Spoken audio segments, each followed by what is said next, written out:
ये आज हम लोग चैप्टर 6 का जिसका भक्ति और सूफी परंपरा है उसका चैप्टर 6 है। चैप्टर 6 का आज हम डीपीवी सॉल्व करेंगे। डीपीवी मतलब डेली प्रैक्टिस प्रॉब्लम, यानी कि कुछ प्रश्न रहेंगे जिसका उत्तर हम लोग डेली जानेंगे। तो ये डीपीवी आपका फर्स्ट है जो आज चैप्टर 6 से लिया गया और ये इतिहास है। क्लास आपका 12th हो गया।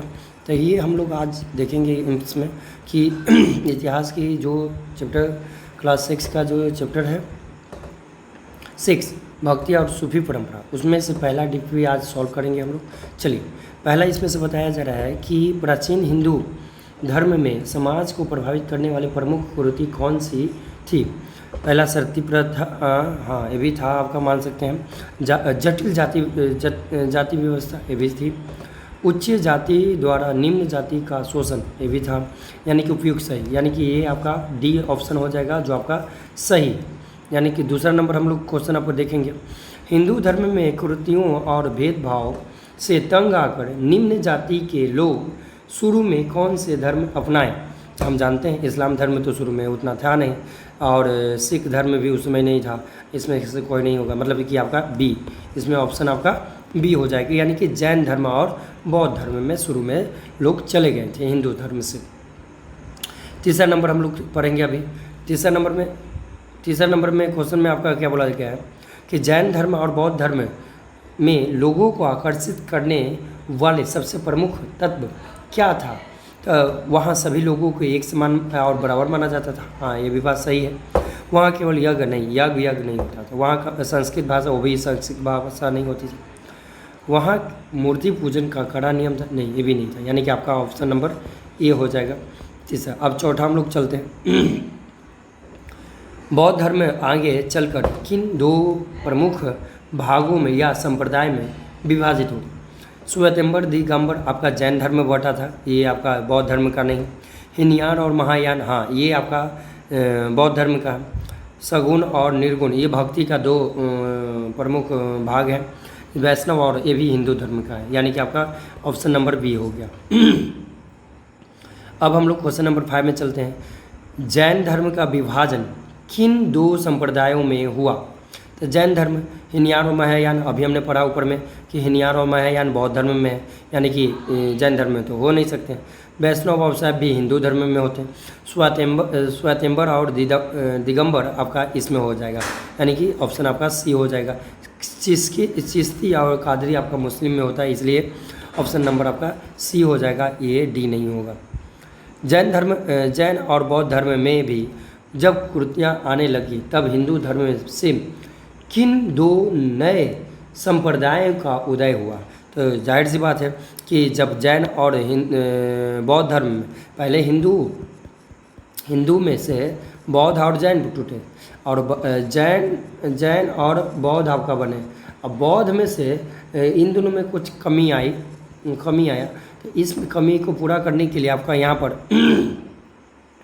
जो दक्षिण भारत में आंदोलन चला था और वहाँ पर जिसमें शैव और वैष्णव में वहाँ पर शुरुआत हुई। शैव धर्म और वैष्णव धर्म, शैव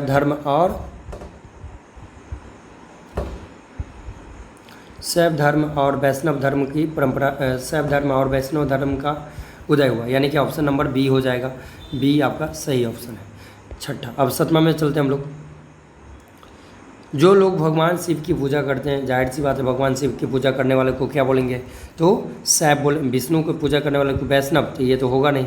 और शैव को पूजा, हाँ शैव। बौद्ध में बुद्ध भगवान को, सूफी में धर्म इस्लाम धर्म होता है, यानी कि आपका इसमें जो हो जाएगा शिव की पूजा करने वाला बी वैष्णव शैव धर्म हो जाएगा। 8वां नंबर हम लोग चलते हैं। जो लोग भगवान विष्णु की आराधना करते हैं उन्हें किन धर्म का माना गया है। जब भगवान विष्णु की पूजा करते हैं तो शैव आपका भोलेनाथ का हो गया, यानी कि भगवान शिव का हो गया। वैष्णव आपका विष्णु भगवान का हो गया। जैन आपका जैन मुनि का हो गया। निर्गुण, इसमें किसी को पूजा नहीं जाता है। डैट मीन्स आपका यहाँ पर ऑप्शन आ जाएगा बी नंबर, विष्णु भगवान को हम लोग वैष्णव धर्म में पूजते हैं। अब यहाँ पर शैव धर्म को मानने वाले संतों को क्या गया है। शैव धर्म को मानने वाले का लोग को, जिसमें जो है वो आपका शैव धर्म को मानने वाले को नए नार अलवार आपका वैष्णव धर्म को मानने वाले को लोग को कहते हैं, जो आपको ध्यान देना है। अब शैव को हम लोग क्या बोले, शैव का आपका नए नार हो गया, और वैष्णव को क्या बोलेंगे, तो अलवार बोलेंगे। वैष्णव को क्या बोलेंगे, अलवार बोलेंगे। महायान और श्वेतांबर आपको ये बौद्ध धर्म में है, ये आपका जैन धर्म में है, और ये आपका ये आता है आपको वैष्णव में, यानी सॉरी शैव में। तो वैष्णव में आपका कौन से अनुयायी माना जाएगा, अलवार। वैष्णव और शैव धर्म और वैष्णव धर्म, शैव धर्म और वैष्णव धर्म ने पुरानी सामाजिक व्यवस्था में सुधार के लिए क्या कदम उठाए। तो जाहिर सी बात है, सती प्रथा का समर्थन नहीं, वो किसी को आग में जला देंगे उसका समर्थन करेगा नहीं। जाति व्यवस्था और उच्च नीच के भेदभाव को ख़त्म करने की बात की गई। हाँ, महिलाओं के अधिकारों को पूरी तरह से समाप्ति कर दिया गया है, नहीं, यह भी सही नहीं है। केवल उच्च जाति को शरण दी गई, नहीं, यह भी सही नहीं है। यानी कि आपका B number, option number B हो जाएगा। भक्ति शब्द का सही अर्थ क्या होता है, केवल कठिन यज्ञ करना, अनुष्ठान करना नहीं, अनुष्ठान ये सब नहीं, ईश्वर के प्रति प्रेम और सेवा को पूर्ण समर्पण, इसे बोलेंगे भक्ति। इसे क्या बोलेंगे बाबू, भक्ति। बात समझ में, इसे भक्ति बोलेंगे। यानी कि इसका आपका ऑप्शन हो जाएगा बी, ये आपका ऑप्शन हो जाएगा बी। अब आते हैं यहाँ पर, भक्ति आंदोलन के अंतर्गत भक्ति के प्रमुख रूप से कितने प्रकार के बांटे गए। भक्ति के प्रमुख रूप दो हो गया, एक हो गया सगुण, दूसरा हो गया निर्गुण। और यानी कि दो, यानी कि तीन नहीं, आपका दो आपका ऑप्शन सही हो जाएगा जो। अब हम आगे आते हैं, ऐसी भक्ति जिसमें ईश्वर को किसी निश्चित रूप, मूर्ति या अवतार जिसमें तो वो रूप में पूजा जाता है, क्या कहलाते हैं, तो वो आपका निर्गुण। नहीं, निर्गुण में पूजा आकार का नहीं होता है, सगुण में हाँ होता है। सूफी में, ये मुस्लिम धर्म में, समाज सुधार में, जिसमें पूजा नहीं होगा, तो ये आपका ऑप्शन हो जाएगा यहाँ पर बी, सगुण। अब हम लोग 50 नंबर में चलते हैं। 50 नंबर में क्या है आपका, 50 नंबर में आपका है निर्गुण भक्ति की सबसे प्रमुख विशेषता क्या है। निर्गुण भक्ति भगवान की वास्तविक आकार है, मतलब निराकार को पूजा करना, ईश्वर की निराकार को बिना किसी आकार का अवतार को माना जाना, यानी कि ये आपका सही होगा। मूर्ति बनाई जाती है, उसे सगुण बोलते हैं। केवल राजाओं को पूजा है, राजा को कौन पूजता है जी, हटाओ। बलि प्रथा अनिवार्य होता है, ये हिंदू धर्म में होता है, अभी भी होता है, जो आप लोग को ध्यान देना है, यानी कि ये आपका नहीं होगा। ऑप्शन नंबर आपका बी हो जाएगा। निम्नलिखित में से कौन सा संत निर्गुण भक्ति परंपरा के से संबंधित है। जाहिर सी बात है कबीर और गुरु नानक होंगे, क्योंकि ये आपका निर्गुण भक्ति के परंपरा के संबंधित है। सूरदास में ये आपका भगवान शिव और नहीं, भगवान श्री राम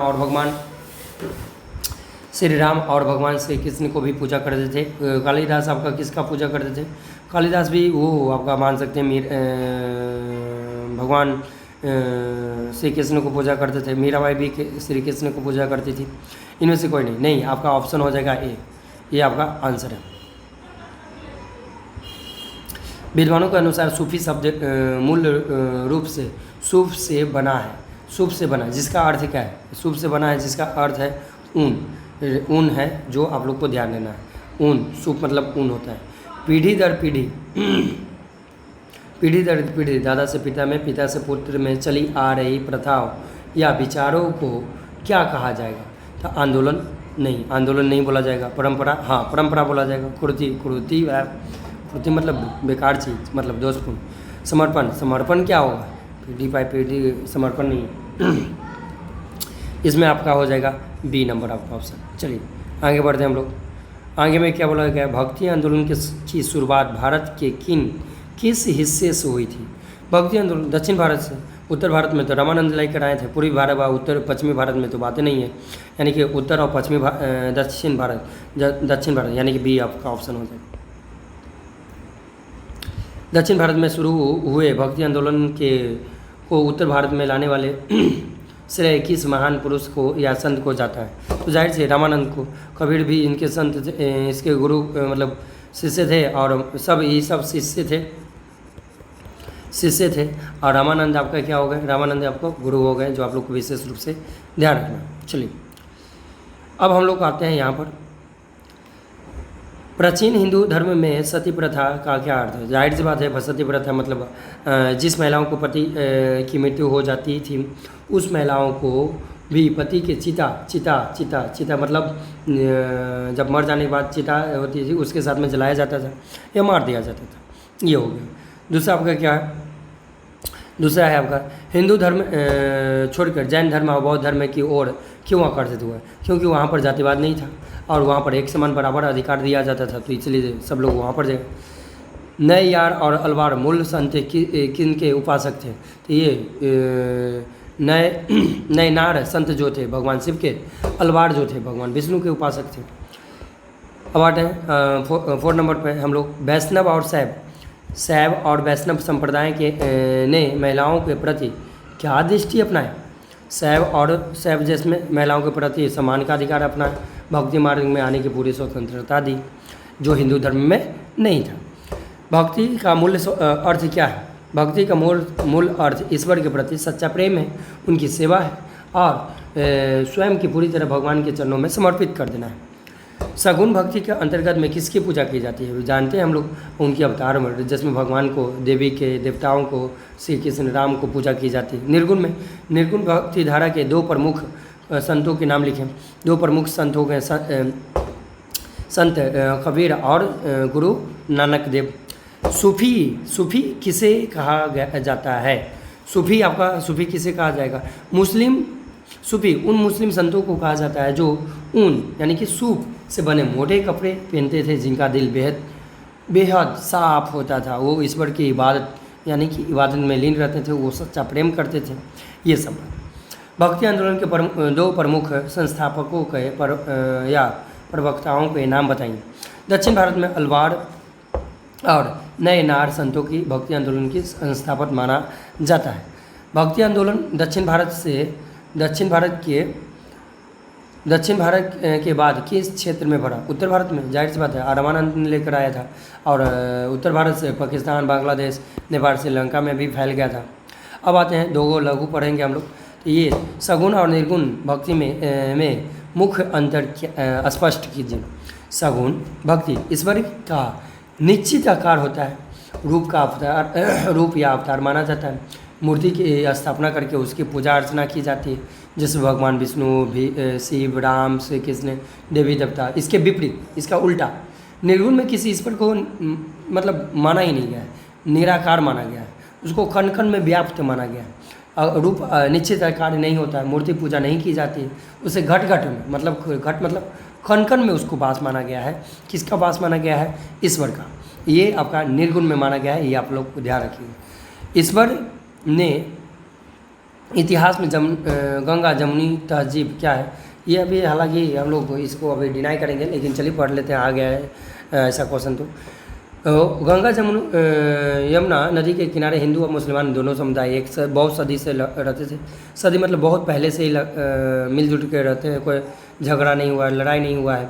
इसी भाईचारे के नाम के प्रेमपूर्ण साझा संस्कृति और धार्मिक सद्भाव के माहौल को भारत में गंगा जमुनी तहजीब कहा गया है, जो पूरे देश में एकता के प्रतीक है।